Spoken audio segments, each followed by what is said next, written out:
আসসালামু আলাইকুম viewers, welcome back to my channel. সবাই কেমন আছেন? আমি তো আলহামদুলিল্লাহ আপনাদের দোয়া বেশ ভালো আছি। তো প্রতিদিনের মতন আজকেও একটি নতুন ভিডিও নিয়ে আপনাদের সাথে শেয়ার করার জন্য এসে পড়েছি। আশা করি ভালো লাগবে। এই যে দেখতে পাচ্ছেন আমাদের গাছের কাঁঠাল, এখান থেকে একটা কাঁঠাল নিয়ে আমি আজকে রান্না করব। এঁচোড়ের তরকারি বলে, কাঁচা কাঁঠাল দিয়ে রান্না করলে। তো কাঁঠালটা আমি নিয়ে এসেছি, এখন কিভাবে কাটছি তাহলে আপনারা দেখুন। কাঁঠালে তো কষ, তার জন্য আমি হাতে একটু তেল লাগিয়ে নিয়েছি। তারপর এটা কেটে ছিলে নেব।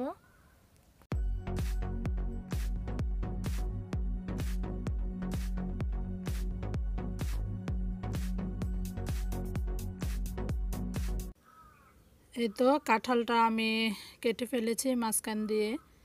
তো এখন আমি আরেকটা টুকরা করে তারপর ছিলে নিব। ছিলা হয়ে গেছে, এই যে দেখুন আমি এরকম করে কেটে কেটে নিচ্ছি।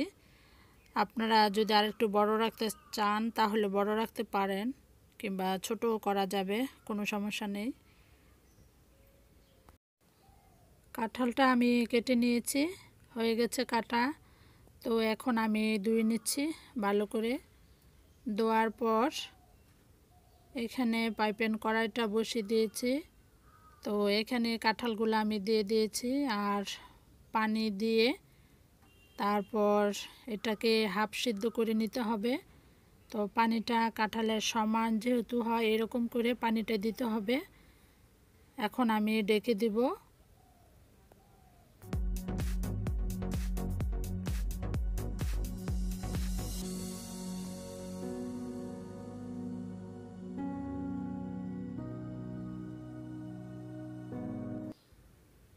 এই যে মাঝখানে একবার নাড়া দিয়ে দিতে হবে, তা না হলে এক সাইড দিয়ে হবে আর এক সাইড দিয়ে হবে না। তো নাড়া দিয়ে আমি এখানে লবণ দিয়ে দেব 1 চামচ, আর হলুদ গুঁড়ো দিয়ে দেব হাফ চামচ, দিয়ে আরও 5 মিনিট সিদ্ধ করব। তারপর আমি ছেঁকে নিব।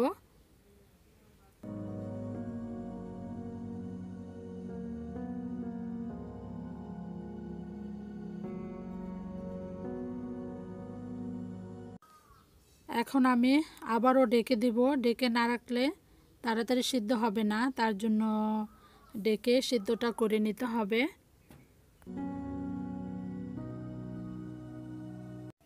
সিদ্ধ হয়ে গেছে, এই যে দেখুন একটু সিদ্ধ হয়েছে। তো এখন আমি ছেঁকে নিব।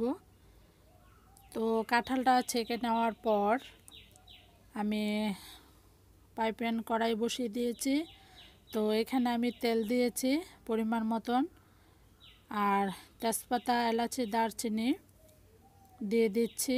এই যে দেখুন আমি 4 পিস এলাচ, 4 পিস দারচিনি আর 2টা তেজপাতা দিয়ে দিয়েছি। তো কাঁঠাল তরকারিটা মাংসের মতনই রান্না করতে হয়, তার জন্য তেলটা একটু বেশি লাগে। তো আমি তেলটা একটু বেশি দিয়েছি। আর দারচিনিটি একটু ভাজা ভাজা হয়ে আসলে আমি পেঁয়াজ কুচিগুলো দিয়ে দেব। পেঁয়াজ কেটে রেখেছি আমি বড় সাইজ 3টা, আমি সবটুক পেঁয়াজই দিয়ে দিয়েছি। তো পেঁয়াজগুলো একটু বাদামি কালার হয়ে আসলে আমি এতে মশলাগুলো দিয়ে দেব।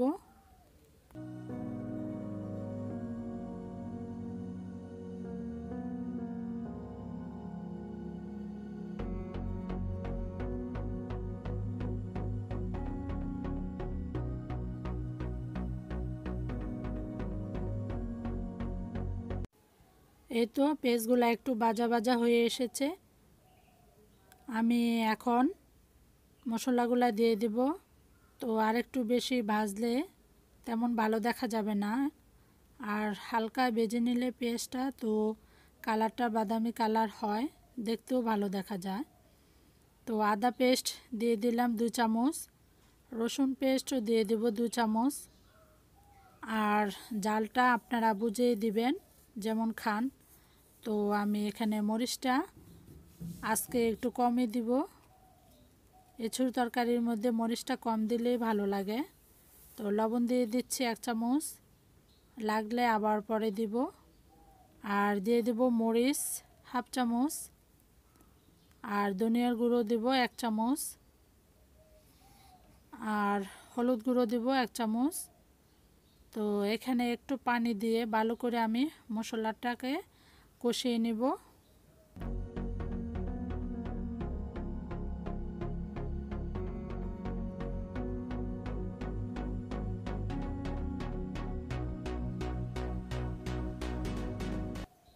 তরকারির মশলাটা কষানো ভালো হলে তরকারিটাও খেতে খুব ভালো লাগে। তো আমরা চেষ্টা করব তরকারি মশলাটা ভালো করে কষিয়ে নেওয়ার জন্য। তো এখানে আমি পানি দিয়ে দিয়েছি। তো মশলাটাকে কষাবো আমি একটু ডেকে, তা না হলে চুলার সাইড দিয়ে তেল ছিটে পড়ে।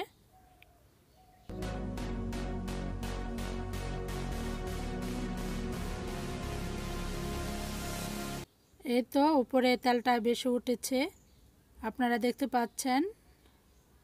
এখন আমি কাঁঠালগুলা দিয়ে দিচ্ছি, আগে বাপিয়ে রেখেছি ওইগুলাই। তো এখন ভালো করে নেড়ে চেড়ে আমি মিশিয়ে দেব, যাতে সব টুকের মধ্যে যে মশলাটা মিশে। তো এখন আমি ডেকে দিব, ডেকে তারপর পানিটা দিব।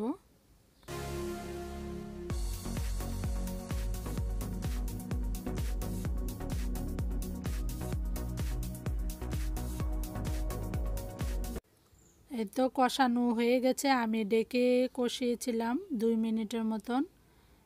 তো এখন আমি পানি দিয়েছি পরিমাণ মতন। এখন ডেকে রান্নাটা করব।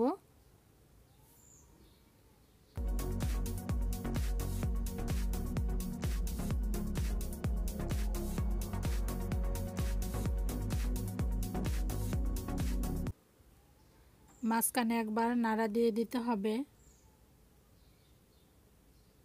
এই যে দেখুন কি সুন্দর কালারটা হয়ে এসেছে, আর খুব সুন্দর গন্ধ বেরিয়েছে। এখন আবারও ডেকে রাখবো 5 মিনিটের মতন, চুলার জালটা একটু কমিয়ে।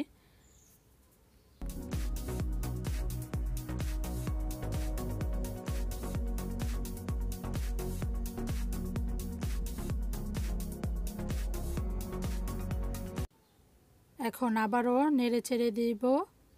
তো গরম মশলা দিয়েছি 1 চামচ, আর টালা জিরে গুঁড়ো হাফ চামচ। তো আবারও ভালো করে নেড়ে চেড়ে মিশিয়ে দেব, তারপর ডেকে রাখবো।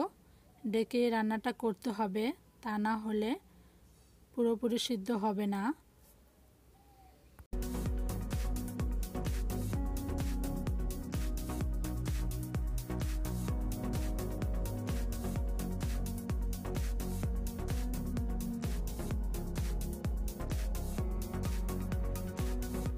আর এই কাঁঠাল তরকারিটা একটু পর পরই ভালো করে নেড়ে চেড়ে দিতে হবে। আর আমি দিয়ে দিচ্ছি এখানে 4টা শুকনা মরিচ ভেঙে দিচ্ছি। এটা দিলে ঝালটা বেরিয়ে আসবে, তবে খেতে খুবই ভালো লাগে। তো আপনাদের যদি ভালো লাগে দিবেন, আর যদি না লাগে না দিলেও চলবে। তো আমার কাছে মনে হলো এটা দিলে খুব ভালো লাগে এবং খেতেও ভালো লাগে। আমি আরেকবারও রান্না করে খেয়েছি, খুব ভালো লাগছে, তার জন্য দিয়েছি।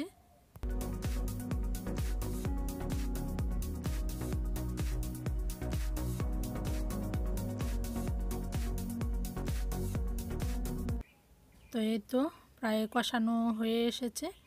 এই যে দেখুন উপরে তেলটা বেশি বেশি উঠেছে। তো এখন আমি ভালো করে নেড়ে চেড়ে নামিয়ে নেব। আর যদি আপনাদের কাছে ভালো লাগে অবশ্যই কমেন্টস করে আমাকে জানাবেন, আর কিছু জানার থাকলেও আমাকে জানাবেন, আমি আপনাদের প্রশ্নের উত্তর দেওয়ার চেষ্টা করব। হয়ে গেছে আমার এঁচুড়ের তরকারিটা, এখন আমি নামিয়ে নেব।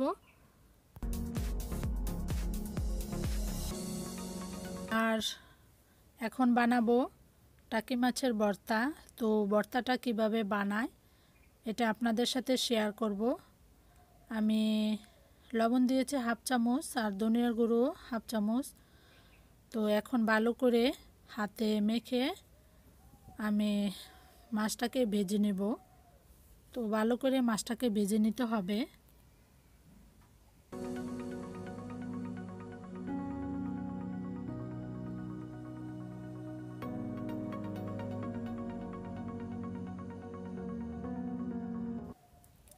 তো এখন আমি চুলায় একটি ফ্রাই প্যান কড়াই বসিয়ে দিয়েছি, তেল দিয়েছি পরিমাণ মতন।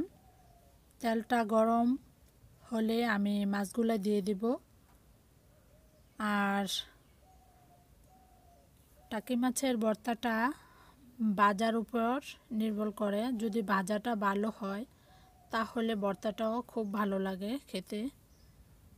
এই যে মাছগুলো আমি দিয়ে দিচ্ছি, এখন দিয়ে আমি ডেকে মাছটাকে ভাজবো। তো সিদ্ধ হওয়ার জন্য আমি একটু ডেকে দিব।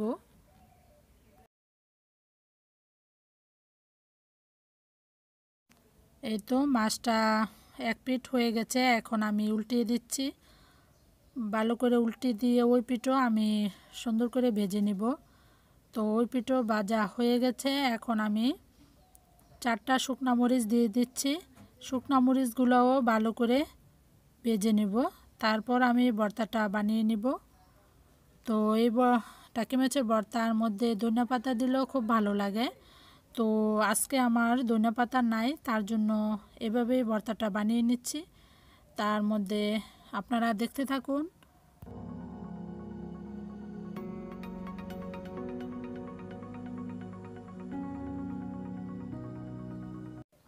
এই তো আমার মাছ ভাজা হয়ে গেছে। আমি মরিচ নিয়েছি 3টা, কাঁচা মরিচ একটা কেটে নিয়েছি। এখন মাছগুলো আমি কাটা থেকে বেছে নিচ্ছি।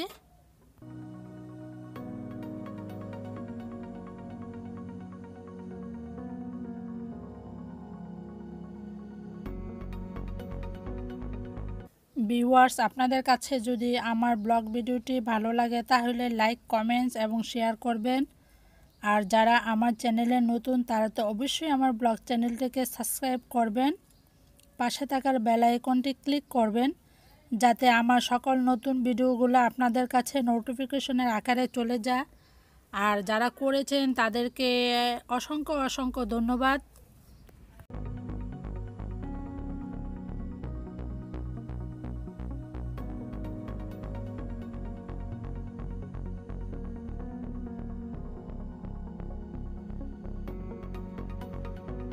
এই তো মাছগুলা বাছা হয়ে গেছে, এখন আমি ভর্তাটা বানিয়ে নিব। লবণ দিয়ে দিচ্ছি 1 চামচ। তো লবণের পরিমাণটা আপনারা বুঝিয়ে দিবেন, যেমন খান তেমনই দিবেন। এখন লবণের সাথে আমি মরিচগুলো আগে ভেঙে নিচ্ছি, কারণ শুকনা মরিচ লবণের সাথে আগে ভেঙে নিলে মরিচগুলা খুব সহজে ভেঙে যায়। তো এখন আমি পেঁয়াজগুলোও একসাথে মেখে নিচ্ছি।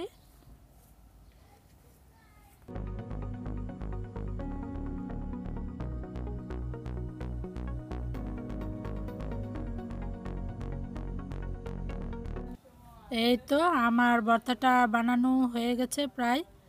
এই যে এরকম করে বানিয়ে নেবেন। তো এই মাছের ভর্তা খেতে খুবই ভালো লাগে, আপনারা বাসায় ট্রাই করতে পারেন। আজকে আর ব্লগটি বেশি বড় করব না, এখানেই রেখে দিব। আপনারা সবাই ভালো থাকবেন, আমাদের জন্য দোয়া করবেন। আল্লাহ যেন ভালো রাখে, সুস্থ রাখে, আপনারাও ভালো থাকেন আমি এই কামনা করি। আল্লাহ হাফেজ।